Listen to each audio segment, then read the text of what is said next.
ကဲကျွန်တော်တို့စလိုက်အောင်ပေါ့နော်ကျွန်တော်တို့ Wi-Fi လေးအခက်ခဲရှိတဲ့အကြောင်းပေါ့နော် live လေးတွေကျွန်တော်တို့မလာနိုင်ပါဘူးပေါ့နော်အခုလဲ Wi-Fi လေးက line ကျလာတော့မသိဘူးပေါ့နော်ကျွန်တော်အစွမ်းကုန်တော့လုပ်ပေးမယ်အားလုံးမင်္ဂလာပါကျွန်တော်အတန်လေးကြားတယ်ကြားလို့ရှိရင်ကျွန်တော်ဒီကြော်ညာတင်ထားတဲ့အတိုင်းပဲပေါ့နော်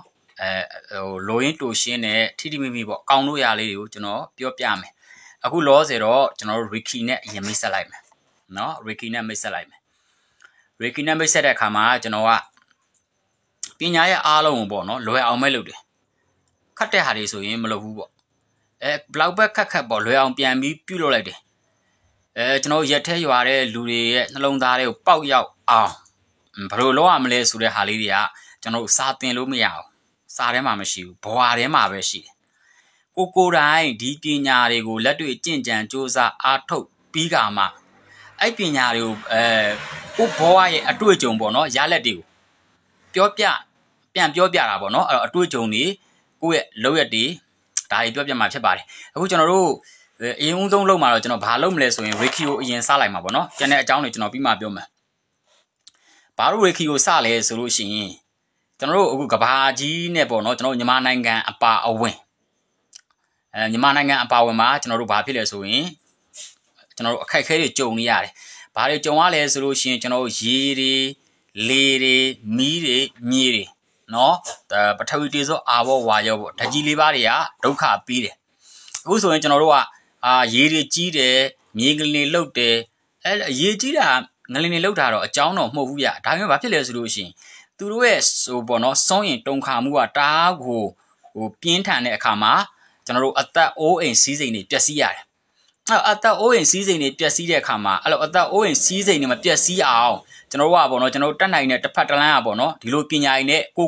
ကျွန်တော်တို့ကာကွယ်စောင့်ရှောက်မှာဖြစ်တယ်အဲ့တော့ကျွန်တော်ကကဘာကြီးနဲ့မြန်မာနိုင်ငံအပါအဝင်မှာမြေငလင်နဲ့ပတ်သက်တဲ့ဘေးဒုက္ခတွေနောက်ထပ်ရောက်လာမဲ့ပေါ့နော်ယောဂါတွေရေဘေးတွေလေဘေးတွေမြေဘေးတွေအဲ့ဒါတွေကိုကျွန်တော်ဘယ်လိုကာကွယ်မလဲဆိုတာကျွန်တော်တို့ရဲ့ဒီအတွင်းကဘာနဲ့ကျွန်တော်အလုပ်လုပ်ရမှာအဲ့လိုလူတွေအတွက်လည်းကျွန်တော်က healing Reiki healing ကိုပေးပါတယ်ပြီးလို့ရှိရင်လည်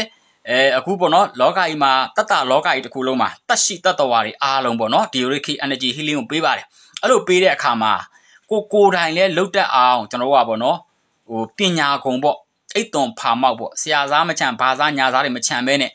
ဟင်းစားတယ်မဟုတ်ဘဲနဲ့ကွန်ချက်ပါကျွန်တော်တခါတည်းပေးလိုက်မှာအဲ့တော့ကိုကဗာလဲအပြုံးလေးနဲ့ကိုကလက်ခံမယ်ဒီ Reiki စွန့်ရင်တွေကိုဒီအနန္တစัจ java Reiki စွန့်ရင်တွေကိုအပြုံးလေးနဲ့လက်ခံမယ်ကိုခွင့်ပြုပေးမယ်ပြီးရင်ကျွန်တော်တို့ကျေးဇူးတင်ပေးမယ်နော်အဲ့လိုလုပ်လိုက်အောင်ပြီးရင် Reiki ပညာကိုကျွန်တော်တို့ကReiki ပညာနဲ့ကိုပေါ့နော်ကိုတော့ဒီကဘာလောကကြီးကိုတက်ရှိတတဝါလူတွေအားလုံးကိုကျွန်တော်ကကူစားလိုက်နိုင်ရင်ဘာဖြစ်မလဲဆိုလို့ရှိရင်ကျွန်တော်တို့ရဲ့နှလုံးသားလေးမှာကြောက်စိတ်တွေစိုးရိမ်စိတ်တွေပူပန်စိတ်တွေတောကတွေပရိဒေဝတွေအဲ့ဓာတွေအားလုံးဖယ်ရှားလိုက်နိုင်ရင်ကျွန်တော်တို့နှလုံးသားဟာပူလောင်မညှိုးနွမ်းတော့ဘဲနဲ့လှပတဲ့နှလုံးသားလေးဖြစ်လာမယ်လှပတဲ့နှလုံးသားဟာတင်လိုခြင်းနဲ့တိုက်တွေစိတ်တွေရွှေတွေကားတွေပတ်စံတွေဘဝမှာအကောင်းဆုံးဆိုတဲ့အရာတွေကတင်ပွားတွေကိုသူ့အလိုလိုရောက်လာပါလိမ့်မယ်နော်ပြီးရင်ကျွန်တော်ကအခုကကျွန်တော် 5D ကိုတက်လှမ်းနေတာ 5D တက်လှမ်းနေတာကျွန်တော်က 3D ကနေ 5D လှမ်းတာပေါ့ 3D ဆိုတာတော့ကျွန်တော်တို့ကဒီသမုတိနယ်ပယ်ထဲမှာပေါ့နော်သမုတိနယ်ပယ်ထဲမှာအဲ့သမုတိနယ်ပယ်ထဲကနေကျွန်တော် 3D ကနေ 5D ကိုလှမ်းတဲ့အခါမှာကျွန်တော်နားလေအလွယ်ဆုံးစကားပြောမယ်ဆိုရင်တော့တီလတမာတိပညာအသုံးခုတီလတမာတိပညာသည် 5D အဲ့တော့ 5D ကိုကျွန်တော်တို့ကပြောင်းလိုက်တဲ့အခါမှာဒီအပြောင်းလဲတစ်ခုဟာရိုးတန်းပြောင်းလို့မရဘူးကျွန်တော်တို့မှာတန်ဝေခဖြစ်မှပြောင်းမှာတန်ဝေ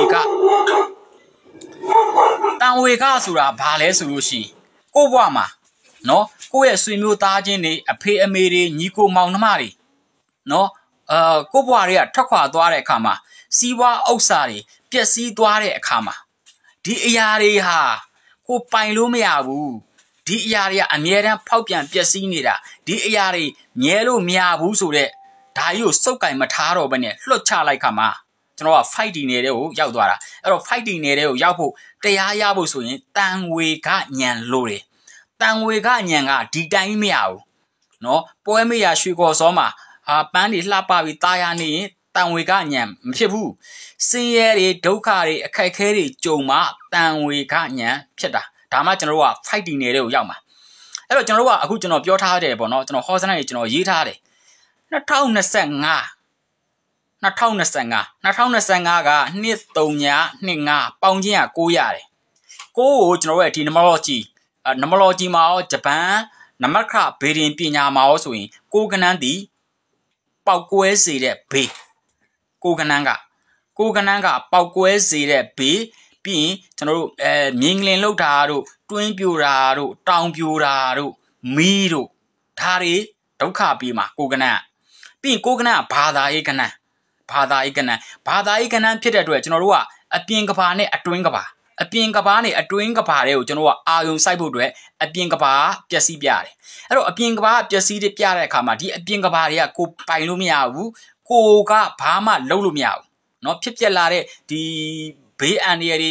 တဘာဝဘေးတွေဒါတွေကိုဘာမှလုပ်လို့မရဘူးကိုလှုပ်ထားလည်းမဟုတ်ဘူးသူများလှုပ်ထားဘယ်သူလှုပ်ထားမှမဟုတ်ဘူးဒါသူ့သဘောသူ့အကြောင်းရှိလို့အကျိုးဖြစ်တာအဲ့တော့ကျွန်တော်ကအတွင်းကဘာတွေကိုအောင်ဆက်ရမယ်အပြင်ကဘာပျက်စီးတယ်เนาะကျွန်တော်လူတွေတေးပျက်စီးကြတယ်စီးဝါးရေးတွေအစမပြေကြဘူးကုန်စိမ်းနှုန်းတွေတက်တယ်ပြီးလို့ရှိရင်ကျွန်တော်တို့အိုးရင်တိုက်တာအစာအုပ်တွေပျက်စီးကြတယ်တေးကြကြတယ်ဒါတွေကအပြင်ကဘာအဲ့ဒီအပြင်ကဘာကိုမြင်ပြီးတော့တန်ဝေကညံရပြီးတော့ကျွန်တော်ကအတွင်းကဘာတွေကိုလောက်ရမှာအတွင်းကဘာထဲမှာကျွန်တော်ကပြိုလဲလို့မရဘူးအတွင်းကိုကျွန်တော်ကငြိမ်းချမ်းမှုရအောင်လုပ်ရမှာအပြင်ကအရာတွေကကို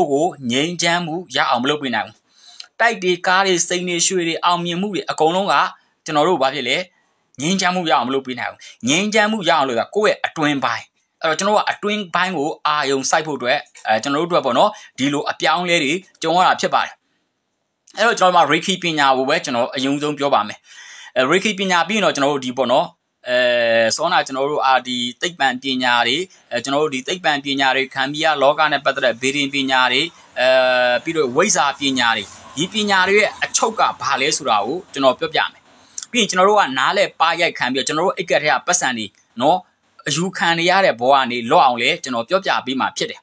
အားလုံးကျွန်တော်တန်လေးကြားလားကြားတယ်ဆိုလို့ရှိရင်ကျွန်တော်တို့လူမဆောင်တော့ဘူးရှိရတဲ့သူနဲ့ပဲကျွန်တော်အလုပ်လုပ်ပါမယ်အခုကျွန်တော်တို့လက်တွေ့ပိုင်းလုပ်မယ် workshop လက်တွေ့အလုပ်ပိုင်းမှာကျွန်တော်ဒီ Reiki နဲ့ကိုကုစားမယ်ပြီးရင်လောကကြီးကဘာတစ်ခုလုံးကိုကျွန်တော်ကုစားပေးမယ်ပြီးကမှကျွန်တော်စာတွင်းနဲ့ Reiki ကိုအကြံမြင်လေးပေါ့နော်အဓိကလိုရင်းတိုရှင်းတွေကျွန်တော်သင်ပြသွားမယ်သင်ပြပြီးရင်ကျွန်တော်နောက်ထပ်တခြားအသိပညာတွေကျွန်တော်အများကြီးမျှဝေသွားမှာဖြစ်ပါတယ်အဲ့တော့ဒီ 5D ပေါ့နော်ကျွန်တော်2029ဟာ 5D အဲ့ 5D ကိုပြောင်းလိုက်တဲ့အခါမှာ 3D 5D ပေါ့အတိလတမာတိပညာတွေကိုပြောင်းလိုက်တဲ့အခါမှာနားလည်ထားမှာကကိုတယောက်တည်းငါတယောက်တည်းသိငါတယောက်တည်းတက်ငါတယောက်တည်းကျမ်းပါငါတယောက်တည်းအောင်မြင်ငါတယောက်တည်းချမ်းသာဆိုတဲ့နေကနေအများဆိုတဲ့ပရဆိုတဲ့နေကိုကူးသွားတာဟုတ်ပြီနော်အခုကျွန်တော်ကငါတယောက်တည်းချမ်းသာအောင်လုပ်မယ်ဆိုတဲ့စိတ်ကူးစိတ်တန်းနေငါတယောက်တည်းပဲသိငါတယောက်တည်းပဲတက်ဆိုတဲ့နေရာကနေအများလဲသိပါစေအများလဲတက်ပါစေအများလဲကျမ်းပါစေအများလဲချမ်းသာပါစေဆိုတဲ့ကျွန်တော်ရဲ့နေပယ်ကိုကျွန်တော်တို့ကချိန်နေတာပေါ့ချိန်နေတာနော်အဲ့တော့အဲ့နယ်ပယ်ကိုချိန်နေတဲ့အတွက်ကျွန်တော်တို့အခုချမ်းစားပြီးငါစွဲအတောက်ဖြစ်ရမယ်ငါချမ်းသာပြီးတော့ငါအသက်နေရင်กินပြီးတော့ငါကျမ်းမာပြီးတော့ငါမိသားစုငါဆွေမျိုးငါမျိုးငါရွာအဲ့လောက်အဆင်မရတော့ကျွန်တော်ကကဘာလောကကြီးကိုကျွန်တော်ကချမ်းသာဖို့ကဘာလောကကြီးကိုကျမ်းမာဖို့ကဘာလောကကြီးကိုအဆင်ပြေဖို့အတွက်ကျွန်တော်ကဒီကျွန်တော်ရဲ့ချစ်ချင်းမြတ်တာတွေကဖျောင်းနိုင်မီလေးနဲ့မတူ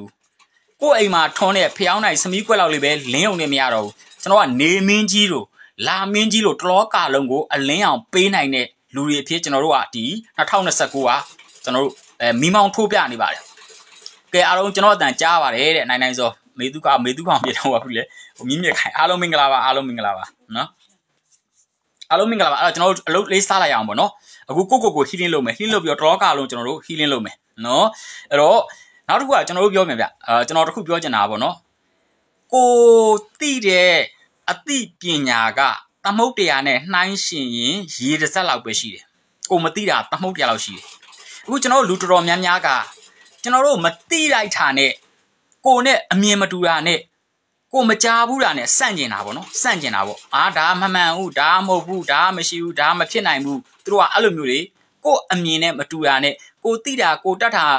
ကိုမတတ်ထားတာနဲ့ဒီယာကြီးကမှားတယ်ဆိုပြီးတော့ပေါ့နော်အဲ့လိုမျိုးတွေတချို့တွေရှိပါတယ်ဒါတွေကသူတို့မသိလို့ပေါ့နော်ကိုနားလဲဖွင့်လို့ပြရမှာပေါ့ကျွန်တော်တို့ကဒီမဟာပထဝီကြီးကကျွန်တော်တို့ကိုထမ်းထားတယ် မဟာပရိမှာကျွန်တော်တို့ကခြေချပြီးတော့နင်းတယ်ခိုင်မာရက်တည်နိုင်တယ်ကဘာမြေမှာဆွဲအားရှိတယ်ကဘာမြေမှာဒီကဘာမြေကဆွဲအားရှိတော့ကျွန်တော်တို့ဒီကွမ်းမှာရက်တည်နိုင်တာတကယ်လို့ကဘာမြေကဆွဲအားမရှိဘူးဆိုကျွန်တော်မရက်တည်နိုင်ဘူးကျွန်တော်ကပေါ်လော်ကြီးပေါ်နေမှာနော်ပြီးရင်ကျွန်တော်တို့ဒီမြေမှာပေါ့ကျွန်တော်ကထုံရက်ပြီးတော့ဒီမြေမှာရှိတဲ့အသီးအနှံတွေကိုကျွန်တော်ကစိုက်ပျိုးပြီးတော့စားတောက်တယ်ဒီမြေပေါ်မှာကျွန်တော်ကအိမ်ဆောက်နေတယ်ဒီမြေကိုနင်းတယ်ဒီမြေကကိုအတွက်ကျေးဇူးရှိတယ်ကိုအတွက်ကျေးဇူးရှိတယ်မြေကြီးမှာဗျာကျွန်တော်ကသေးပေါက်တယ်မြေကြီးကစိတ်မဆိုးဘူးမြေကြီးကိုသေးပေါက်တယ်စိတ်မဆိုးဘူးမြေကြီးကိုကိုတရွေးတွေထွေးတယ်အညစ်ကြေးတွေစွန့်တယ်စိတ်မဆိုးဘူးလူယုံမှနင်းတယ်စိတ်မဆိုးဘူးသူတော်ကောင်းနင်းလဲစိတ်မဆိုးဘူးသူ့ကိုဖွားဖွားလေးနင်းလဲစိတ်မဆိုးဘူးသူ့ကိုချစ်တယ်လို့ပြောလဲစိတ်မဆိုးဘူးမြေကြီးကတလောကလုံးကိုလေမေတ္တာပေးထားတာနော်နားလဲခြင်းတွေခွန်းလွတ်ခြင်းတွေပေးထားတာအဲ့တော့ဒီမြေကြီးမှာကိုရက်တီနေတယ်ကိုရက်တီတဲ့မြေဒီမြေကိုချက်ရမယ်ဒီမြေကိုကကျေးဇူးတရားသိရမယ်အဲ့တော့ဒီမြေမှာလဲနင်းထားသေးတယ်ဒီမြေမှာလဲကိုကနော်အိမ်ဆောက်ပြီးနေသေးတယ်ဒီမြေမှာလဲနေ့တိုင်းကိုနင်းပြီးတော့ဖျောင်းနဲ့ပေါက်လိုက်သေးပေါက်လိုက်နော်မစင်စွန်းလိုက်နဲ့ဒီမှာပဲထုံရက်စားတောက်ပြီးတဲ့အဲ့တော့ဒီမြေကြီးကိုကကျေးဇူးမသိဘူးဒီမြေကြီးကိုကစော်ကားတယ်ဆိုရင်တော့အဲ့တော့အဲ့အတွက်ကျွန်တော်တို့ကဒီမဟာပထမကြီးကိုကျွန်တော်ကတောင်းပန်ရတယ်ဒါစัจ java ပညာမှာပါပါတယ်ကျွန်တော်တို့ဒီထိုင်းနိုင်ငံကဘာတူလဲဆရာမကြီးစီတာသူ့ရဲ့နီးစနစ်တွေပေါ့နော်ဒီကဘာမြေကြီးကျွန်တော်စัจ java မှာသိပါတယ်စัจ java ပညာတွေမှာပါတယ်ကဘာမြေကြီးကိုကျွန်တော်တောင်းပန်တဲ့အလုပ်တွေဟို oponopo haiwai လူမျိုးတွေ haiwai လူမျိုးတွေဟို oponopo ဆိုရဲကျွန်တော်ကဘာမြေကြီးကိုကျွန်တော်ကချစ်ချောင်းတွေကျူးတင်ချောင်းတွေပြောရမှာပေါ့ကိုတောက်တဲ့ရေကိုနင်းတဲ့မြေကိုစားတဲ့အစားတောက်ကျေးဇူးရှိရတယ်ပဋ္ဌာန်းနဲ့ပြောမယ်ဆိုတော့အာဟာရပစ္စည်းရောပဲကိုလည်းအာဟာရကိုစားနေတဲ့ထမင်းတွေရေတွေရတဲ့အာဟာရအဲ့လိုနားမလဲဘူးကိုကြတော့ငါလို့ယူတယ်ထမင်းဟင်းကြတော့အဲ့တော့ကျွန်တော်တို့စားလိုက်ရအောင်ပေါ့နော်စားလိုက်အောင်တန်းစင်းတွေအောင်ကျွန်တော်ရှာမလို့တော့ဒီတိုင်းပဲချရတော့မယ်နော်တန်းစင်းတွေကျွန်တော်မရှာတော့ဘူးဘာလို့ဆိုအခုကျွန်တော်တို့ Ricky လေးကျွန်တော်တို့ကို healing လုပ်လိုက်အောင်နော်ပြီးရင်ကျွန်တော်ကဘာလောကကြီးကိုလည်းကျွန်တော်တို့ healing ပေးလိုက်အောင်အဲ့တော့ဘာတွေ healing ပေးတော့ကိုယ့်ရဲ့အတွင်းပိုင်းကိုကူစားမှာနော်ဒီအကြောင်းတွေပြောရင်လည်းမိုးလင်းသွားလိမ့်မယ်ဒီအတွင်းကိုကူစားတယ်ဆိုတဲ့ကိစ္စနော်ကျွန်တော်ဒီအတွင်းပိုင်းပေါ့ကျွန်တော်ရဲ့ဒီအစ္စတစိတ်ပေါ့ကျွန်တော်ရဲ့မနောကြိုက်တယ်လို့ခေါ်ပါဒါနဲ့ပတ်သက်တဲ့ကျွန်တော်လိုရင်းတူချင်းရှင်းပြအောင်မယ်ကိုလိုချင်တဲ့တိုက်တွေစိန်တွေရွှေတွေကားတွေငွေတွေကျမ်းမာမှုချမ်းသာမှုအောင်မြင်မှုတွေအပြင်းမှမရှိဘူးအတွင်းမှာရှိတယ်ပေါ့နော်ဒါနည်းနည်းလေးပဲ10မိနစ်လောက်ပဲပြောမယ်10မိနစ်လောက်ပဲပြောမယ်အတွင်းမှာလားအပြင်မှာလားဆိုတာပြမယ်10မိနစ်လောက်လေးပေါ့နော်ပြီးရင်ကျွန်တော်အလုပ်လုပ်လိုက်အောင်ဟုတ်ပြီပတ်စံပေါ့ပတ်စံကိုကျွန်တော်အရင်လုပ်ပြမယ်နော်တကယ်အတွင်းထဲမှာရှိရလားအပြင်မှာရှိရလားဆိုတာ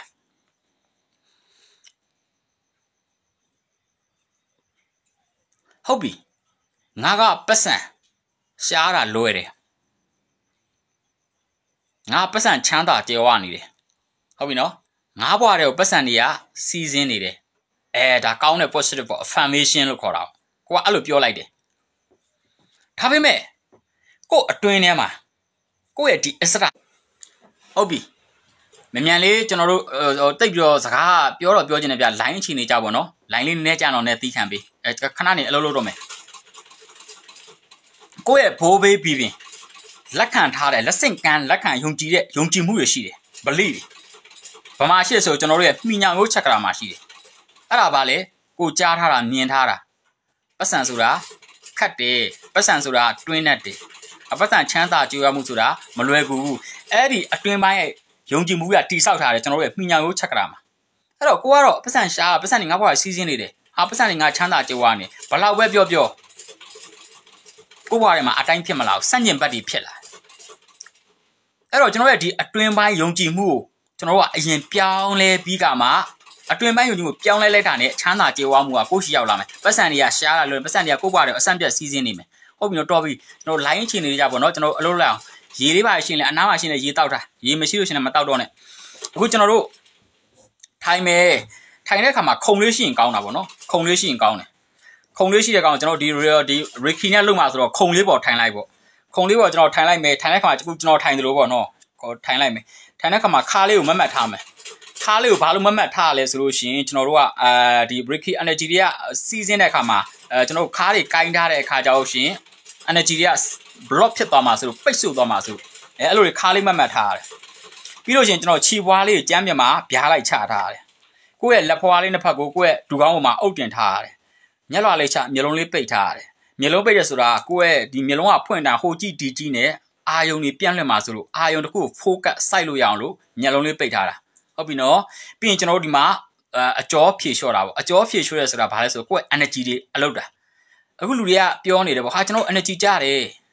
energy ကျနေတယ်energy တွေကောင်းကျင်တယ်ဘယ်လိုလုပ်ရမလဲလွယ်လွယ်လေးပဲ energy ကျရင်ဘာဖြစ်လဲဟုတ်ပြီတိတ် energy ကျလို့ရှိရင်ဘာဖြစ်လဲဆိုရင်ဒုက္ခဆင်းရဲပဲဆွဲတယ်ချမ်းသာတာကိုမဆွဲနိုင်ဘူးဟုတ်ပြီနော်ဒုက္ခဆင်းရဲပဲဆွဲတယ်ချမ်းသာတာမဆွဲနိုင်ဘူး energy ကောင်းတယ်ဆိုလို့ရှိရင်ချမ်းသာကြွားတာကိုဆွဲနိုင်တယ်အဲ့တော့ energy တွေကောင်းအောင်ဘယ်လိုလုပ်မလဲ energy လွယ်လွယ်လေးပဲလိုင်းကြအသီးခံပြီနော်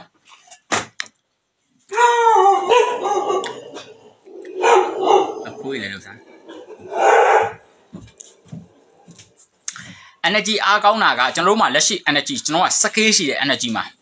ကျွန်တော်လက်ရှိ energy scale ကနေတယ်အခုကျွန်တော်အကျော် short လိုက်လို့ရှိရင်အကျော် short ကျွန်တော် energy scale တားပြီးတော့တမှုချင်းမြင့်တက်သွားတယ်အဲ့လိုမြင့်တက်သွားတဲ့အခါကျတော့ရှိရင်ကိုလိုချင်တဲ့အရာတွေဆွဲလို့ရတယ်အဲ့တော့ကိုလိုချင်တဲ့အရာတွေလုပ်ချင်တဲ့ဆိုရှင်ကိုယ့်ရဲ့ energy ကောင်းအောင်အရင်မြင့်တင်ရတယ် energy ကောင်းအောင်မြင့်တင်တာလိုင်းကြတာတီးခံပြီနော်ကဲတော်ပြီကျွန်တော်တို့စကားတွေအများကြီးပြောတော့ကျွန်တော်အလုပ်ကလေးပဲလုပ်လိုက်အောင်ကဲအားလုံးဟိုနော်6ကျွန်တော်ဆောင်းတာပဲထိုင်တာအဲ့တော့ကျွန်တော်ဘာမျှဝေမလဲဆိုရင်ကျွန်တော်တို့ Reiki မှာရှိတယ် Reiki ရဲ့အလေးကျင့်တစ်ခုပေါ့နော် Reiki ရဲ့အလေးကျင့်တစ်ခုသူ့ရဲ့စီမင်းကကျွန်တော်တို့ဘာလဲဆို5ပါးသီလ Reiki ရဲ့ပညာက5ပါးသီလအဲ့ Reiki ရဲ့5ပါးသီလကသင်ဘဝကိုပြောင်းလဲသွားစေမဲ့နီလန်းအဲ့နီလန်းကိုကျွန်တော်မျှဝေပေးမှာဒီ Reiki ရဲ့နီလန်းကဘာဖြစ်လဲ5ပါးသီလနော်အဲ့5ပါးသီလနဲ့သင်ရဲ့ဘဝကိုပြောင်းလဲမှာသင်ရဲ့ကြောက်စိတ်တွေစိုးရိမ်စိတ်တွေပူပန်စိတ်တွေဒါတွေကိုဖြေလျှော့ရှဟုတ်ပြီလိုင်းလေးကြာသီးခံပေးပေါ့နော်ဒီ Reiki မှာ5ပါးသီလဆိုတာရှိတယ်အဲ့ Reiki ရဲ့5ပါးသီလသင်ဘဝကိုပြောင်းလဲသွားစေတယ်စိုးရိမ်ပူပန်ကြောက်စိတ်တွေလျှော့ချပြီးတော့ကျမ်းမာချမ်းသာတဲ့ကိုယ့်ရဲ့စိတ်ငြိမ်းချမ်းမှုအဲ့ဒါကိုရရှိစေနိုင်တယ်အာနီလန်ကိုကျွန်တော်မျှဝေပေးမှာအဲ့ဒီ Reiki ရဲ့5ပါးသီလရဲ့ရိုးရှင်းတဲ့ဒီအစွန်းတက်တဲ့ဒီစီးမြင်းကကိုယ့်ဘဝရဲ့ကျမ်းမာမှုတွေချမ်းသာမှုတွေငြိမ်းချမ်းမှုတွေပျော်ရွှင်မှုတွေတတိနဲ့ကုစားမှုစီကိုလမ်းညွှန်ပေးတယ်အဲ့ဒီ Reiki ရဲ့5ပါးသီလကိုကျင့်သုံးတဲ့သူတိုင်းဟာ Reiki ရဲ့ဒီအနန္တစัจ java Reiki ရဲ့စွန့်အင်တွေကသင်ဘဝကြီးကိုကူညီပေးနိုင်လိမ့်မယ်လို့အမှန်တကယ်ကျွန်တော်ယုံကြည်တယ်ဒီလိုလက်တွေကိုတွေရောလက်တွေရောကိုယ့် client တွေနဲ့လှုပ်ထားတဲ့လက်တွေလည်းရှိတယ်ကိုတွေလည်းရှိတယ်အဲ့ဒီနည်းကိုကျွန်တော်မျှဝေပါမယ်အခုစလိုက်ကြအောင်ကျွန်တော်တို့ line လေးကြားရင်တီးခံပြီနော်ကဲအားလုံးစမယ်မျက်နှာလေးချထားမယ်မျက်လုံးလေးပိတ်ထားမယ်ခဏနေကြော်လေးကိုဖြောင်းထားနော်ခြေပွားလေးကျိုင်းမှာချပြီးထိတာမျက်နှာကြီးချကဲစရအောင်3ဆိုစမယ်နော်1 2 3ကိုယ်စိတ်လေးကို short ချထားပါနော်အခုကိုအရင်ကူစားမယ်ပြီးရင်ကဘာကြီးကိုကူစားမယ်ဘက်ကတော့ဟုတ်ပြီကျွန်တော်စရအောင်ကိုအရင်ကူစားပါမယ်ပြီးရင်ကျွန်တော်တခြားသူတွေကိုကူစားပေးမယ်အခုကိုယ့်ရဲ့စိတ်နဲ့ခန္ဓာကိုယ်ခေါင်းစခြေစုံခြေစခေါင်းစုံကိုယ့်ရဲ့စိတ်ကူးအာယုံမှာပုံရိပ်ဖော်လိုက်ပါလိုင်းလေးကြရင်တီးခံပါမျက်လုံးလေးတွေမဖွင့်နိုင်ဘူးနော်ကျွန်တော်ဖွင့်ဆိုမှဖွင့်ပါကိုယ့်ရဲ့ခေါင်းစခြေစုံအောင်ပြုလိုက်မယ်အခုကိုယ့်ရဲ့ခြေဘဝလေးတွေအောင်ပြုလိုက်ပါကိုယ့်ရဲ့ခြေဘဝနှစ်ဖက်ခြေချောင်းနှစ်ဖက်ခြေပမိုးနှစ်ဖက်ခြေပနောက်နှစ်ဖက်ခြေမျက်စိနှစ်ဖက်ခြေချင်းဝတ်နှစ်ဖက်ခြေပနောက်နှစ်ဖက်ခြေသလုံးနှစ်ဖက်ခြေသလုံးကျက်သားတွေတကောက်ဝတ်ကြောတွေပေါင်နှစ်ဖက်ပေါင်ကျက်သားတွေပေါင်ကျက်နှစ်ဖက်အတွင်းဖြေလျှော့ချလိုက်ပါဖြေလျှော့ချလိုက်ပါကိုယ့်ရဲ့တင်မစုံနှစ်ဖက်ခစေယိုအတွင်းအပြင်အင်္ဂါစုံမှာတင်းနေတောင့်နေတဲ့အကျော်ရှင်ကြွက်သားတွေအားလုံးကိုဖြေလျှော့ချလိုက်ပါဖြေလျှော့ချလိုက်ပါဖြေလျှော့ချလိုက်ပါကိုယ့်ရဲ့ပင်မကြောရိုးကြီးတွေပင်မကြောရိုးအခက်လက်တွေကြောပြင်တပြင်းလုံးအတွင်းအပြင်အင်္ဂါစုံမှာတင်းနေတောင့်နေတဲ့အကျော်ရှင်ကြွက်သားတွေအားလုံးကိုဖြေလျှော့ချလိုက်ပါဖြေလျှော့ချလိုက်ပါဖြေလျှော့ချလိုက်ပါကိုယ့်ရဲ့ဝမ်းပိုက်ကြီးတစ်ခုလုံးရင်ပတ်ကြီးတစ်ခုလုံးကိုယ့်ရဲ့ဝမ်းပိုက်ရင်ပေါင်းမှရှိတဲ့ကလီစာတွေကျင်ကြီးကျင်ငယ်စွန်းတဲ့အင်္ဂါစိတ်ပိုင်းတွေဥမိုင်းလမ်းကြောင်းဥသိမ်းဥမွားအစာအိမ်တရွက်တွေ cell တွေ molecule တွေအတန်တွေသွေးတွေရေတွေလေတွေ energy စင်းစင်းနဲ့လမ်းကြောင်းတွေအသေးနှလုံးအဆုပ်ကြောက်ကတ်တွေဝမ်းပိုက်ခေါင်းနဲ့ကလီစာနဲ့ယိုရင်းချင်စီတွေအတွင်းအပြင်အင်္ဂါစုံမှာတင်းနေတောက်နေတဲ့အကျော်ရှင်ကြွသားတွေအားလုံးကိုဖြေလျှော့ချလိုက်ပါဖြေလျှော့ချလိုက်ပါဖြေလျှော့ချလိုက်ပါကိုယ့်ရဲ့ဂျိုင်းပခုံးနှစ်ဖက်လက်မောင်းနှစ်ဖက်လက်မောင်းကြက်သားတွေတထောင်စင်းနှစ်ဖက်လက်ပြန်လက်ဖိုးလက်ဖွားလက်ချောင်းနှစ်ဖက်အတွင်းအပြင်အင်္ဂါစုံမှာတင်းနေတောက်နေတဲ့အကျော်ရှင်ကြွသားတွေအားလုံးကိုဖြေလျှော့ချလိုက်ပါဖြေလျှော့ချလိုက်ပါဖြေလျှော့ချလိုက်ပါလေပင်နေဇက်တွေဂုတ်တွေအတန်ပြွန်လေပြွန်အစားပြွန်ရေပြွန်လေချောင်းအတွင်းအပြင်အင်္ဂါစုံမှာတင်းနေတောက်နေတဲ့အကျော်ရှင်ကြွသားတွေအားလုံးကိုဖြေလျှော့ချလိုက်ပါဖြေလျှော့ချလိုက်ပါဖြေလျှော့ချလိုက်ပါမေယိုတွေနှခမ်းတွေသွားတွေရှာတွေအာဒီအာဂရင်းတွေနှာခေါင်းတွေမျက်လုံးတွေမျက်ခုံးတွေနှပ်ဖူးပါးနှစ်ဖက်နားနှစ်ဖက်မျက်နှာပြင်ကြီးတစ်ပြင်လုံးဦးခေါင်းကုံအရေပြားတွေစံပင်တွေအုံနောက်အောင်ကျော်အဖွဲ့စည်းတွေအုံနောက်အောင်ကျော်အဖွဲ့စည်းတွေ brain weight တွေမာမုန်နီမှတ်ညံတွေအတွင်းအပြင်အင်္ဂါစုံမှာတင်းနေတောင်နေတဲ့အကျော်တွေအားလုံးကိုဖြေလျှော့ချလိုက်ပါဖြေလျှော့ချလိုက်ပါဖြေလျှော့ချလိုက်ပါအခုမိမိရဲ့ခေါင်းစခြေဆုံးခြေစခေါင်းဆုံးမိမိရဲ့စိတ်နဲ့ခန္ဓာကိုယ်ကြီးမှာတင်းနေတောက်နေတဲ့ကြံ့ရည်နေတဲ့အကျော်ရှင်ကြွက်သားတွေအားလုံးကိုစိတ်နဲ့ဖြေလျှော့ချလိုက်ပါဖြေလျှော့ချလိုက်ပါဖြေလျှော့ချလိုက်ပါအခုဆိုမိမိစိတ်နဲ့ခန္ဓာကိုယ်ကြီးဟာအကျော်အားလုံးဟာပြေရော့သွားပြီပြေရော့သွားပြီပြေရော့သွားပြီမိမိရဲ့စိတ်နဲ့ခန္ဓာကိုယ်လေးကလည်းတည်ငြိမ်လို့လာပါပြီငြိမ်သက်လို့လာပါပြီအေးချမ်းလို့လာပါပြီတည်ငြိမ်လို့လာပါပြီငြိမ်သက်လို့လာပါပြီအေးချမ်းလို့လာပါပြီမိမိရဲ့ကိုယ်စိတ်နှစ်ပါးဟာအေးချမ်းနေတယ်ငြိမ်သက်နေတယ်တည်ငြိမ်လို့နေပါတယ်ဟုတ်ပါပြီအခုကျွန်တော်တို့လောရမယ့်နီးစင်လေးကျွန်တော်ပြောပြပါမယ်ကျွန်တော်တို့အသက်ကိုကျွန်တော်တို့ကနှစ်ဆင့်ရှူမယ်ကျွန်တော်ကရှူလို့ပြောလိုက်လို့ရှိရင်ဒီအနန္တစัจ java ထဲမှာစွမ်းအားကြီးမားတဲ့တန့်စင်တဲ့ရေခီရဲ့အဖြူအောင်အလင်းတက်တွေကိုကိုယ့်ရဲ့ဥကောင်းငယ်တိတ်ကနေကိုယ့်ရဲ့စိတ်နဲ့ခန္ဓာကိုယ်တွေကိုရှူသွင်းလိုက်ပါကိုယ့်ရဲ့စိတ်နဲ့ခန္ဓာဟိုးကခြေပွားထိရှူသွင်းလိုက်ပါပြီးရင်ကျွန်တော်ကပြန်ထုတ်လို့ပြောတဲ့အချိန်မှာကျွန်တော်ပြောတဲ့စကားလေးတွေကိုအတန်ထပ်၍ဖြစ်စေစိတ်แท้ကဖြစ်စေနော်တေးသေးချာချာလေးလေးနက်နက်ယုံကြည်ကြည်နဲ့ပြောပေးပါကဲကျွန်တော်တို့စရအောင်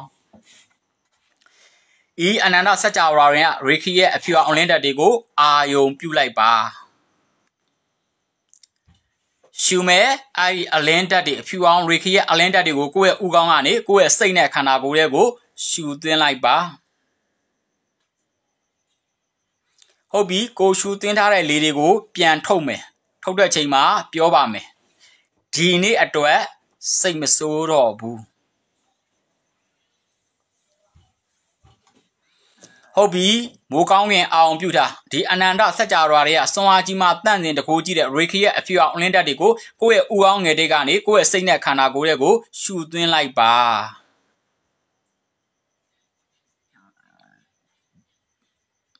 ပြန်ထုတ်မယ်ပြန်ထုတ်နဲ့လိုက်ပြောမယ်ဒီနေ့အတွက်စိတ်မပူတော့ဘူး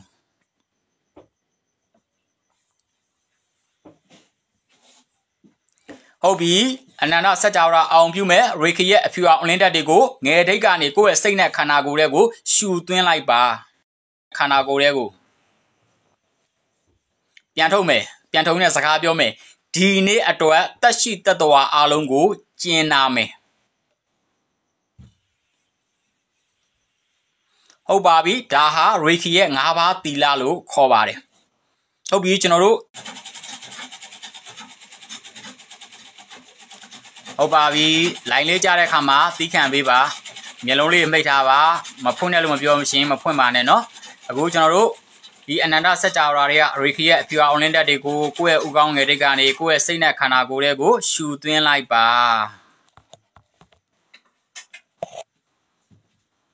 ပြန်ထုတ်မယ်ထုတ်ရင်းနဲ့ပြောမယ်ဒီနေ့အတွက်စိတ်မဆိုးတော့ဘူးဟုတ်ပြီ စကြဝဠာတွေကရေခီရဲ့အဖြူအောင်လင်းတက်တွေကိုဥကောင်းငယ်တိတ်ကနေစိတ်နဲ့ခန္ဓာကိုယ်တွေကိုရှူသွင်းလိုက်ပါပြန်ထုတ်မယ်ပြောမယ်ဒီနေ့အတွက်ကျေးဇူးတင်နေပါမယ်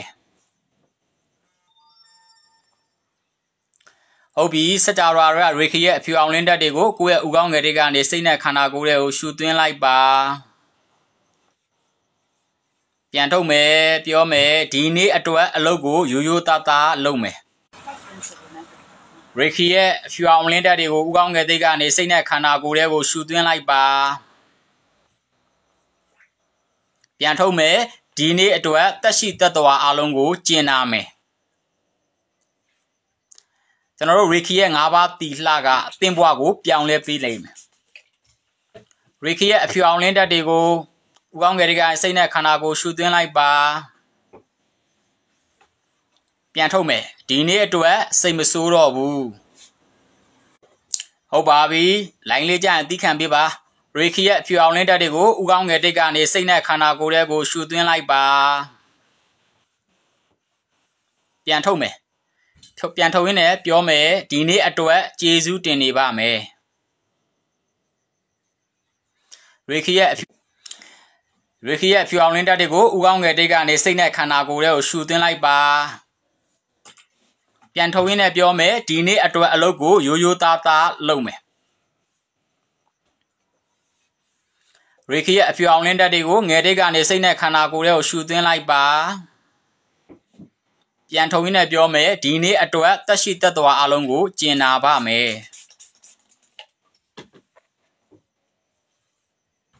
ဟုတ်ပြီကိုမှာအေးချမ်းမှုတွေငြိမ်းချမ်းမှုတွေเนาะအကြောက်တရားကိုမှာအကြောက်တရားတွေစိုးရိမ်ပူပန်မှုတွေเนาะတောကတွေမရှိတော့ဘူးကိုယ့်ရဲ့ကိုယ်စိတ်နှလုံးဟာအေးချမ်းနေတယ်ဒီစကြဝဠာအနန္တစကြဝဠာမှာရှိတဲ့ရေခီဖြူအောင်လင်းတက်တရားကိုယ့်ရဲ့ဥကောင်းငယ်တိတ်ကနေကိုယ့်ရဲ့နှလုံးသားတွေကိုအရှိန်ဟုန်ကောင်းကောင်းအရှံပဲမယမနာနဲ့ကိုထိုးဖဒီအနန္တစကြဝဠာတွေကရေခီဖြူအောင်လင်းတက်တွေဟာတောင်ကျချောင်းရည်လားမိမိစိတ်နဲ့ခန္ဓာကိုယ်ရှိရာကိုအရှိန်ဟုန်ကောင်းစွာအရှံပဲအဆက်မပြတ်ကြာဆင်းစီစဉ်လာပြီးတော့ကိုယ့်ရဲ့ crown chakra ကနေကိုယ့်ရဲ့ heart chakra တွေကိုစီးဝင်စိတ်ဝင်နေပါတယ်ကိုယ့်ရဲ့နှလုံးသားလေးကိုတန့်ရှင်းပေးနေတယ်ရှင်းလင်းပေးနေတယ်တန့်စင်ပေးနေပါတယ်တန့်ရှင်းပေးနေတယ်ရှင်းလင်းပေးနေတယ်တန့်စင်ပေးနေပါတယ်ထိုအနန္တစကြဝဠာရေခီဖြူအောင်လင်းတက်တွေကကိုယ့်ရဲ့နှလုံးသားရှိအောင်အရှိန်ဟုန်ကောင်းကောင်းတက်မက်เนาะထို area ဒီအနန္တစကြဝဠာရေခီအောင်ဖြူအောင်လင်းတက်တွေကကိုယ့်ရဲ့နှလုံးသား area တက်ရှိရာကိုအရှိန်ကုန်ကောင်းစွာအရှံပယ်နဲ့အဆက်မပြတ်ကြာဆင်းစီစဉ်ပြီးတော့တန့်ရှင်းပေးလိုက်ပါပြီရှင်းလင်းပေးလိုက်ပါပြီတန့်စင်ပေးလိုက်ပါပြီကိုယ်နှလုံးသားထဲမှာပူပန်မှုတွေစိုးရိမ်မှုတွေအကြောက်တရားတွေမရှိတော့ဘူးကိုယ်နှလုံးသားလေးကတန့်ရှင်းတန့်စင်သွားမယ်ကိုယ့်ရဲ့စိတ်နဲ့ခန္ဓာကိုယ်ရတဲ့ရေခီဖြူအောင်လင်းတက်တွေနဲ့ပြည့်ရှံနေမယ်ကိုယ်နှလုံးသားထဲမှာတဲ့ရေခီရဲ့အဖြူအောင်စိုးရင်တကိုးလင်းတက်တွေကထွန်းလင်းတောက်ပနေမယ်ကိုယ်နှလုံးသားလေးကလှပသွားတယ်ကဘာပေါ်မှာရှိသမျှနှလုံးသားရဲ့မှာအလှဆုံးနှလုံးသားเนาะပူပန်စိုးရင်ကြောက်မှုမရှိတဲ့အလှကိုယ့်ရဲ့နှလုံးသားလေးကလှပနေရကဘာပေါ်မှာအလှဆုံးနှလုံးသားဖြစ်တယ်ကိုယ့်ဘာထဲမှာတန်ဖိုးရှိတဲ့အရာဈေးအကြီးဆုံးအရာတွေကိုလိုချင်တဲ့အရာတွေကိုပျော်ရွှင်တဲ့အရာတွေကကိုယ့်ဘာတွေကိုရောက်လာနေပြီအဲ့ဒီအလင်းတက်တွေကကိုယ့်ရဲ့စိတ်နဲ့ခန္ဓာကိုလွှမ်းခြုံထားတယ်ကိုယ့်ရဲ့စိတ်နဲ့ခန္ဓာကိုလွှမ်းခြုံထားတယ်ကိုယ်နှလုံးသားမှာရှိတဲ့เนาะဒီနေ့ကိုယ့်ရဲ့၅ပါးသီလရေခီ၅ပါးသီလရဲ့အဖြူအောင်လင်းတက်တွေကိုယ့်ရဲ့စိတ်နဲ့ခန္ဓာကိုအပြင်ဘက်အရက်လေးမျက်နှာအရက်၈မျက်နှာအရက်10မျက်နှာအပေါ်အောက်ကိုနေထိုင်တဲ့အိမ်တွေကိုနေထိုင်တဲ့မြို့ပြကြေးရနိုင်ငံတွေဒီကမ္ဘာလောကကြီးတစ်ခုလုံးဤစကြဝဠာတစ်ခုလုံးကိုထိုးတန့်စင်တဲ့၅ပါးသီလရေခီရဲ့အဖြူအောင်အလင်းတက်တွေနဲ့ထုံလွတ်ပေးပါဖြန့်ကျက်ပေးပါ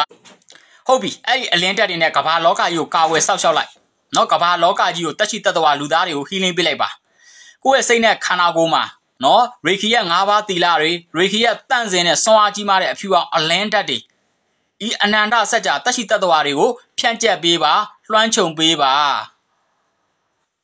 ထုံလွတ်ပေးပါ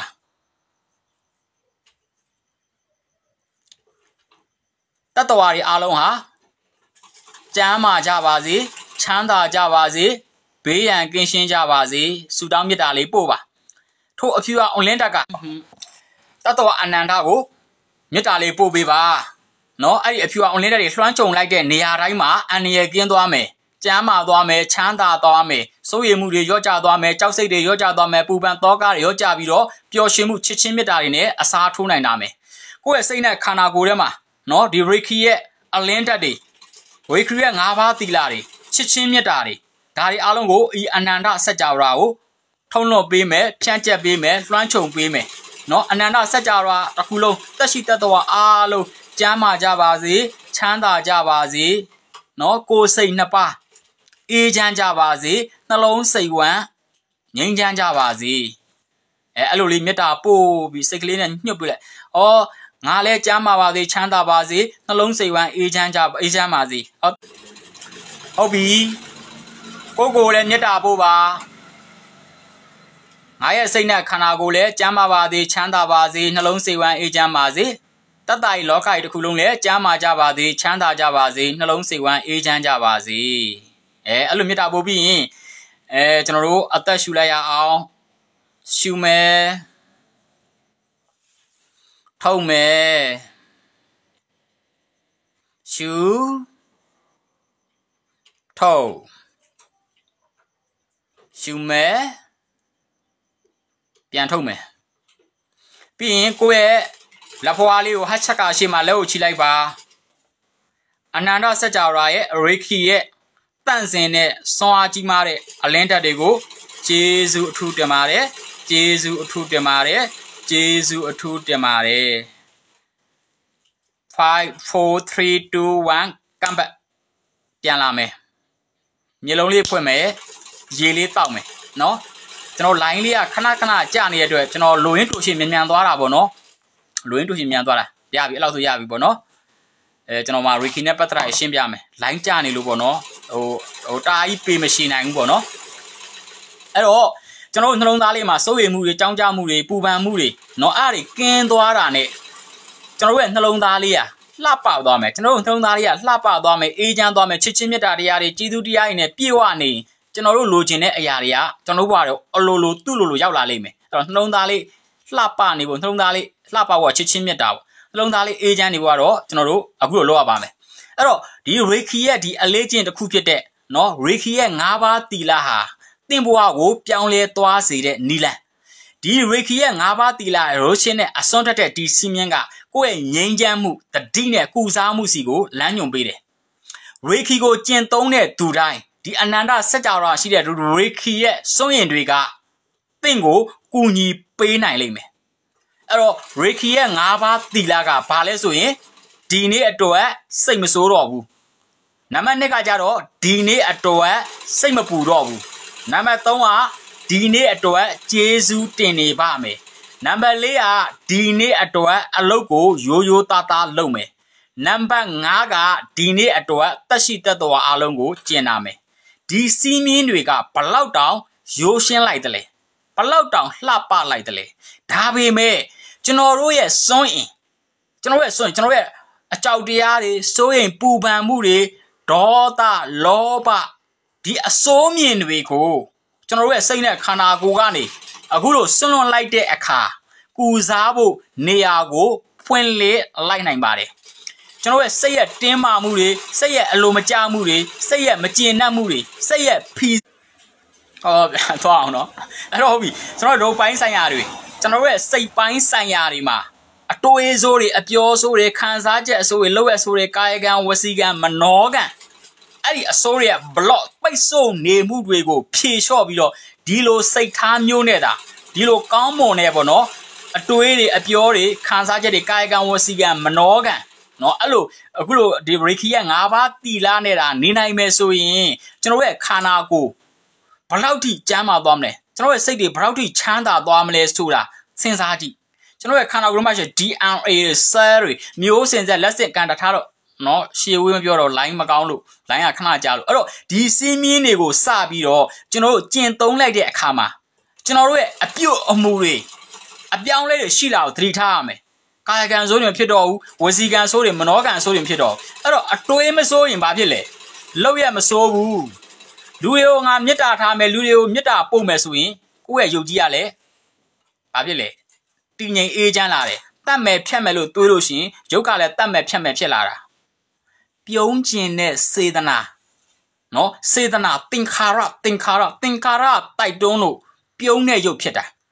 အဲ့ဒါသင်္ခါရမဲကိုယ့်အောင်ပြုံးနေငါပြုံးနေမလုံးနဲ့အဲ့ဒါမိစ္ဆာဒိဋ္ဌိငါပြုံးနေမလုံးနဲ့စေတနာတိုက်တွန်းလို့ပြုံးတာစေတနာမတိုက်တွန်းရင်မဖြစ်ဟုတ်ပြီလိုင်းကြရင်သီးခံပေးအမြန်ပြောမယ်ပြုံးကျင်တဲ့စေတနာလေးတိုက်တွန်းလို့ပြုံးတဲ့ရုပ်ဖြစ်တာအဲ့ဒါငါပြုံးနေမလုံးနဲ့စေတနာကိုငါသွားမလုံးနဲ့ဟုတ်ပြီလားနော်ဟုတ်ပြီအဲ့တော့ထားအမြန်တော့အဲ့တော့ကျွန်တော်တို့ဟုတ်ပြီအတွေးဆိုရင်လောက်ရဆိုးတယ်တတ်မယ်ဖြတ်မယ်ခိုးမယ်တိုက်မယ်လူမယ်လို့တွေးကြည့်ကိုယ့်ရဲ့အရှင်လောက်ရဆိုးတယ်ဟုတ်လားအတွေးဆိုရင်လောက်ရဆိုးတယ်နော်ဟုတ်ပြီအဲ့တော့ကျွန်တော်တို့ဘဝမှာဒီလိုအရာလေးကျင့်သုံးလိုက်တဲ့ခါမှာကျွန်တော်တို့ရဲ့အတွေးတွေအပြောတွေခံစားချက်တွေအမှုရာတွေဘလို့ပြောင်းလဲသွားမလဲဆိုတာကိုသတိပြုမိလိမ့်မယ်ပုံမကောင်းမွန်တဲ့လိုင်းကောင်းရင်တော့ကျွန်တော်အများကြီးပြောချင်တာဗျာကွာလိုင်းကကြကြနေတော့ဟိုဟာဖြစ်နေအဲ့တော့ကျွန်တော်တို့ရဲ့အာလောဘအာဒေါသအာမောဟဆိုတာမေတ္တာနော်မေတ္တာတွေကရုဏာတွေမုဒိတာတွေနော်စိတ်ရှည်ပြီးတော့အလှပဆိုတာကျွန်တော်တို့ရဲ့စိတ်နေစိတ်ထားကိုပြောင်းလဲစေလို့မကောင်းကောင်းတဲ့အတွေးတွေကောင်းတဲ့အပြောကာယကံဝစီကံမတော်ကောင်ဗျာနော်အဲ့ဒီကောင်းတဲ့အပြုအမူတွေကကျွန်တော်တို့ဘဝကိုဘာဖြစ်လဲပြောင်းလဲသွားအောင်နေမဟုတ်ဘူးကျွန်တော်တို့ရဲ့ဒီရောပိုင်းဆိုင်ရာကျမ်းမာမှုတွေရောပိုင်းဆိုင်ရာလှပမှုလိုင်းကြလို့ဗျာသိခံပေးပါမယ်မြန်ပြောမယ်အဲ့တော့ရောပိုင်းဆိုင်ရာစိတ်ပိုင်းဆိုင်ရာတွေကိုကောင်းမွန်တဲ့ဘက်ကိုရောက်သွားစေတယ်ဟုတ်ပြီလားနော်ဒီရေခီရဲ့၅ပါးသီလအဲ့ဒါလေးကိုကိုကကျင့်သုံးပြီးနေထိုင်လေးနော်ကပ်ဖေးတွေမြေအဲ့လိုဘေးဒုက္ခတွေကနေကျွန်တော်တို့လွတ်သွားမယ်စိုးရိမ်မှုတွေပူပန်မှုတွေနာကျင်မှုတွေကြောက်စိတ်တွေငလင်ဘေးတွေရေအဲ့တော့ထားတော့ဗျာမြန်ပြောမယ်အဲ့တော့ကပ်ဘေးတွေစိုးရိမ်ပူပန်မှုတွေနာကျင်မှုတွေကနေကင်းဝေးလေလို့မှတ်တာအဲ့တော့အားလုံးပေါ့နော်ဒီမှာရှိတဲ့ကျွန်တော်သူတွေအားလုံးပေါ့ရီခီကိုမလေးကြည့်ခင်တော့မဟုတ်ရီခီကိုမစတင်ခင်မှာအသက်ရှူရေခီကိုမလေးကြည့်ရင်မစတင်ခင်မှာအကြောဖြေလျှော့မယ်အသက်ရှူမယ်ရှူတဲ့အခါမှာရေခီရဲ့အဖြူအောင်လင်းတဲ့တွေရှူမယ်ပြီးလို့ရှိရင်အသက်ပြန်ထွက်တဲ့အချိန်မှာဒီ၅ပါးသီလကို၃ချိန်ရွက်ဆိုဖို့တိုက်တွန်းပါတယ်နော်ကျွန်တော်တို့ရဲ့စွန့်အင်တွေကိုပြန်ဆဖို့ကျွန်တော်တို့ကူစားဖို့စီးစင်းဖို့ကိုချိန်ကြီးဖို့အစွန်းထက်တဲ့နီလန်းတစ်ခုဖြစ်တယ်ဒီရေခီရဲ့၅ပါးသီလဟာအဲ့တော့ကျွန်တော်တို့ယုံမှာဟုတ်ပြီလိုင်းကြောက်သိခံပေးအဲ့ကျွန်တော်ပြောချင်တာများလိုင်းကကြာနေဘယ်လိုလုပ်မလဲဗျာနော်အဲ့ကျွန်တော်ယုံပါဒီရေခီရဲ့ဒီအနန္တစัจ java ရဲ့ဒီအဖြူအောင်ရေခီစွန့်ရင်နေရဘလောက်ထိသင်ဘွားကိုအံ့ဩဖို့ကောင်းလောက်အောင်နော်ဖြစ်သွားမလဲဆိုတာသင်ကိုယ်တိုင်ခံစားရလိမ့်မယ်အဲ့တော့ဒီစီးမြင်းတွေကိုပြန်လဲထင်ရစေဖို့ဒီနေပဲအချိန်ခဏပေးပြီးတော့ဒီရေခီစွန့်ရင်တွေကိုသင်ဘွားတွေကိုဖိတ်ခေါ်မယ်စင့်ခေါ်ပြီးထဲ့မယ်ပြီးရင်ဒီသင်ဘွားကိုဒီရေခီစွန့်နေရဘလို့ပြောင်းလဲသွားမလဲဆိုတာသင်စောင့်ကြည့်လိုက်ပါနော်အဲ့တော့ရေခီရဲ့အကြောင်းတွေပြောတယ်အဲ့တော့ကျွန်တော်ပြောချင်တာတားအများလိုင်းကြတယ်နားထောင်မလားလိုင်းကကြာနေတယ်ဘွားမှာချမ်းသာကြေးဝါဖို့ပတ်စံတွေကိုဘွားတွေဝင်လာဖို့တိုက်တွေကားတွေရဖို့လွယ်လေးအဲ့ဒီနီးစင်းနေလဲကျွန်တော်သင်ပေးခြင်းတယ်အဲ့တုံဖာမောက်ကုန်ပေးမှာလိုရင်းတိုရှင်းမယ်ရွှေလျားထွေပြမပြောတော့ဘူးအဲ့တော့ကျွန်တော်တို့တွေကဘလို့ဖြစ်လဲဆိုလို့ရှိရင်ကျွန်တော်က body mind spirit ကိုယ်စိတ်နှလုံးချိတ်ဆက်တတ်ဖို့လိုတယ်ဟဟလားကျွန်တော်ဒီရုပ်အကြောင်းသိရမယ်ကျွန်တော်စိတ်အကြောင်းသိရမယ်မသိလို့ရှိရင်ကျွန်တော်ပူလောင်ဆင်းရဲနေရမှာပဲဒီရုပ်ကြီးကိုအဲ့တော့မြင်မဲပြောလိုက်မယ်ဗျာလောကကြီးမှာအကြောင်းကျိုးပဲဒီရုပ်ကြီးကလည်းကိုယ်ပိုင်တာမဟုတ်သူကအမြဲတမ်းဖောက်ပြန်ပျက်စီးနေတာနော်အဲ့တော့ပြီးရင်ကျွန်တော်ကအတွင်းနဲ့အပြင်နားလိုက်ရမယ်နော်အဲ့လေနည်းနည်းလေးပြောမယ်ဗျာမြင်ပြီးရင်ချမ်းသာတဲ့နီးလည်းပြောချင်တယ်ဒီမှာအကုန်လုံးကရှိတယ်ပတ်စံကိုယ့်ရဲ့ကေဘေးကောက်တွေဝှေမန်နီကောက်တွေဘန်းကောက်တွေပတ်စံလိုင်းရတယ်ခဏကြားတယ်ပေါ့အားလဲအားနာတယ်မြန်ပဲအဆုံးတက်လိုက်တော့မယ်နော်ဒီအားလေးပြောပြီးရင်ကိုယ့်ရဲ့ကေဘေးကောက်ဝှေမန်နီကောက်ဘန်းကောက်ပတ်စံထဲမှာပတ်စံရှိတယ်အခုအဲ့ဒါအောင်ပြုတ်ကြည့်လိုက်ကိုယ့်ရဲ့အုံနောက်မှာကိုယ့်ရဲ့စိတ်ကူးအောင်မှာအဲ့ပတ်စံတွေအားတော့နားတယ်သိခံပေးအပြင်မှာလဲပတ်စံရှိတယ်ကိုအောင်ပြုတ်လိုက်တွေးလိုက်ခါမှာလဲကိုအုံနောက်မှာပတ်စံရှိတယ်ပတ်စံနှစ်ခုဖြစ်မလို့လားအပြင်မှာလဲပတ်စံရှိတယ်ကိုတွေးလိုက်တဲ့ခါမှာအောင်ပြုတ်တဲ့ခါမှာလဲပတ်စံရှိပတ်စံနှစ်ခုဖြစ်နေတယ်ဒါပေမဲ့အပြင်ကပတ်စံတိုက်တွေစိန်တွေရွှေတွေကားတွေဝယ်လို့ရတယ်သုံးလို့ရတယ်ဟုတ်ပြီ ကိုအာယုံကပတ်စံအားကြတော့အပြင်ကိုထုတ်ယူလည်းမရဘူးတုံးလို့လည်းမရဘူး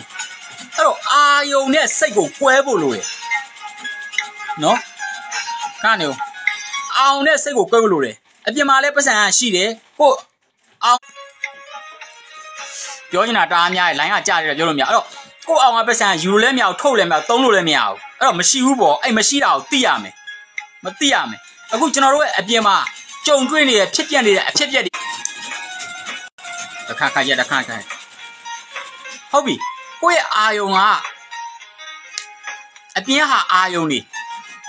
နော်ဖြစ်မြတ်ခင်ဗျာအာယုံနေအဲ့တော့အာယုံကိုယ့်ရဲ့အာယုံပေါ်မှာကိုကတကယ်ရှိရထင်ပြီးတော့အဲ့ဒီပေါ်မှာကြိုက်တာတွေမကြိုက်တာတွေ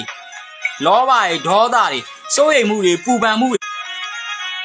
အဲ့တော့ဘာဖြစ်လဲအတွင်းမှာဖြစ်တာကိုယ့်ရဲ့အတွင်းမှာဖြစ်တာအဲ့ဒီမှာကြောက်စိတ်စိုးရိမ်ပူပန်စိတ်လောဘဒေါသကြိုက်မကြိုက်ဖြစ်တာအပြင်ကအာယုံတွေကအဓိကမကြောက်ကိုယ့်ရဲ့ဒီမနောစိတ်ကအဓိကကြတာဟုတ်ကိုယ်စိတ်မှာမယူလိုက်လို့ရှိရင်စိုးရိမ်မှုကြောက်ရွံ့မှုပူပန်မှုလောဘဒေါသမဖြစ်တော့ဘူးကိုယ်စိတ်ကယူလိုက်မှတာလောဘဒေါသတွေကြိုက်တာတွေမကြိုက်တာတွေစိုးရိမ်ပူပန်မှုတွေဖြစ်တာအဲ့မှာဒုက္ခဖြစ်ကြောရှည်တာတာသရာလဲစေတာအဲ့စိတ်မှာပဲဟုတ်ပြီအစကိုယ်စိတ်မှာဖြစ်တာအဲ့တော့ကျွန်တော်တို့လူတွေကငါပညာတတ်တယ်ငါပညာရှိတယ်ငါဆရာကြီးမထင်နဲ့ငါသွားမလုပ်နဲ့ငါနဲ့သွားမျိုးနဲ့အဲ့ဒါတညာမှတ်သားထားတာငါပညာရှိငါပညာတတ်မဟုတ်ဘူးအဲ့ပညာကိုယ်ထဲမှာအများနဲ့ရှိကောင်းပါပဲဟုတ်ပြီလားမမြင်မဲ့ပြောတော့မယ်ကျွန်တော်တော်ပြီ10မိနစ်လောက်ပြောပြင်တော်ပြီရလိုက်တော့မယ်နော်ပြီးရင်ဒီ Reiki နဲ့ပတ်သက်တဲ့ဟာတွေဒီ၅ပါးသီလကိုလည်းကျွန်တော်စာရေးပြီးတော့ဒီ live မှာပဲကျွန်တော်တင်ပေးမယ်နော်အပြင်ကဘာကအာယုံနေအဲ့ဒါကအဓိကမဟုတ်ဘူးကိုယ့်ရဲ့ဒီမနောစိတ်ကတာအဓိကအဲ့ဒီမှာဖြစ်တာအဲ့နဲ့တောင်းဆွဲအဲ့လိုလားကဲတော်ပြီအားလုံးနဲ့အားနာရဲ့ line ကကြာနေတယ်ပေါ့နော်ဒီမှာ Reiki နဲ့ပတ်သက်တော့၅ပါးသီလအသေးစိတ်ကျွန်တော်ဒီ live မှာပြန်ပြီးတော့ကျွန်တော်ပေါ့နော်ပြန်ပြီးတော့လုပ်ပြီးတော့ကျွန်တော်ရေးတင်ပြလိုက်မယ်ပြီးရင်ပြန်ဖတ်လိုက်ပေါ့နော်ဒီ live မှာပဲအားလုံးကိုကျွန်တော်ကျေးဇူးတင်ပါတယ်ကဲအားလုံးကိုကျေးဇူးတင်ပါတယ်ဒါပဲနော်ကျွန်တော် line ကခဏကြာနေတဲ့အတွက်လေအသိအစင်ပြီးတော့ကျွန်တော်ပြောချင်တာတွေဒါအများကြီးပါပဲနော်ဒီ body mind spirit တွေပြောချင်တယ်ကိုယ့်ရဲ့အတွင်းနဲ့အပြင်သိဖို့ပေါ့နော်မသိတဲ့အခါ